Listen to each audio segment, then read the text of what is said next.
talk about the significance of what happened, this ash spill, and what you feel needs to happen and why you quit?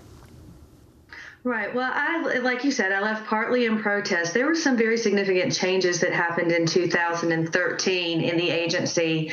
First, we had the Regulatory Reform Act, which caused us to go or required us to go and look at our regulations. But what it did was it prioritized our environmental regulations first.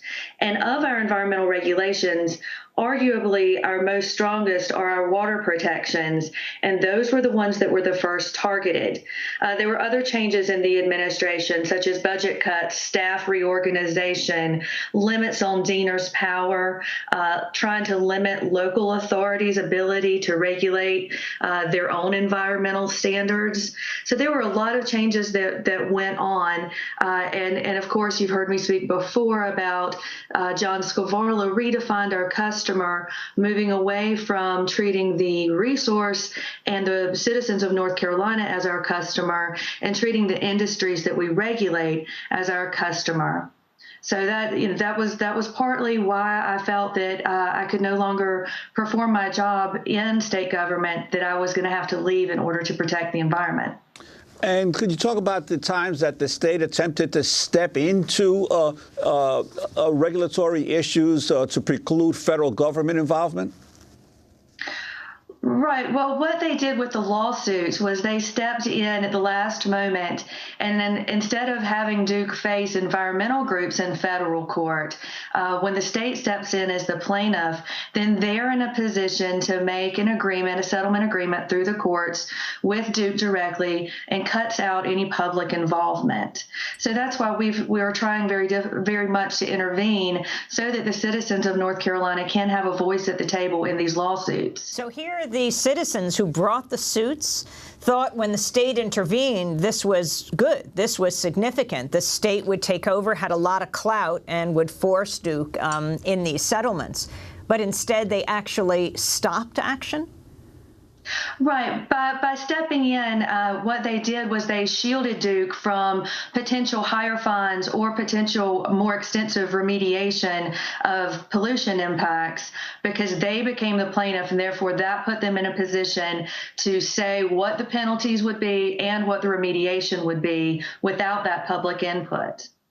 Now, you mentioned that you've spoken before about John Scavarla. Could you, for those who may not have heard you, could you say who he is and what his role has been in all of this? Right. John Scavarla was appointed secretary shortly after Pat McCrory took office.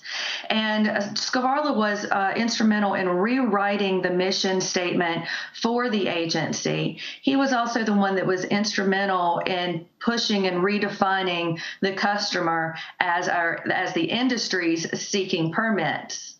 And what's Scavarla's history before he joined government?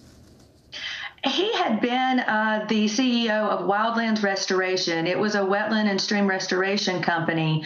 Before that, he had been CEO of several other companies.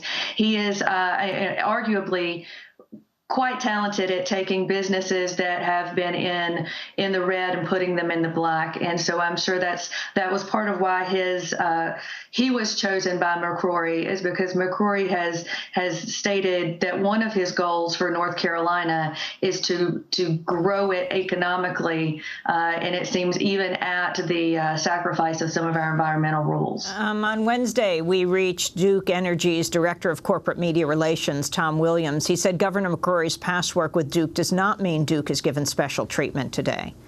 Our relationship with DENR, Department of Environment and Natural Resources in North Carolina, is no different than our relationship with the state environmental organizations, the departments in the other 5 states where we operate. In that they are our regulator and they are treated as such. So to contend that because an individual used to work for Duke, he would be giving us special treatment is simply not true. You know, in a nutshell, he used to work for Duke, and we certainly have. I mean, that's not a secret. And but he went from Duke to Warren Van Allen, ran for governor. Our work with DENR is no different than in any of our 5 states, other 5 states. So that's all I can say. Now, whether or not he is close to, I mean, it's within his right to appoint a secretary of department Duke Energy's spokesperson, Tom Williams. Amy Adams, Governor McCrory's past with Duke, it's not minor. He worked there for 28 years. Do you feel he's still working for Duke in some way? You know, we can argue, we can debate about their interaction and whether it's beneficial or detrimental to the state. What I can say is that we have the perfect setup right now in North Carolina with a governor who is familiar with Duke, who is in the position to push legislation forward that would launch North Carolina as a leader in energy efficiency and renewable energies. We have Duke Utilities, who arguably have some of the best technology and are in a position financially, technologically, to explore spreading our energy base way beyond fossil fuels. You know, we have this great setup where we could be utilizing the governor's relationship with Duke and Duke's resources to promote a new sustainable energy future for North Carolina, but instead we're worrying about whether or not there is a detrimental effect to this relationship when it could be used to promote North Carolina as a leader. And Amy Adams, less than 30 seconds we have left. Could you tell us about this latest historic ash spill, the consequences or the dangers of this ash spill? Right. And we know that there are some pretty significant health impacts as far as, we've seen cancer, neurological disorders related to coal ash. Now, this particular spill, we've seen the numbers change. We've heard as much as 82,000 tons, and we've heard the numbers about the sampling.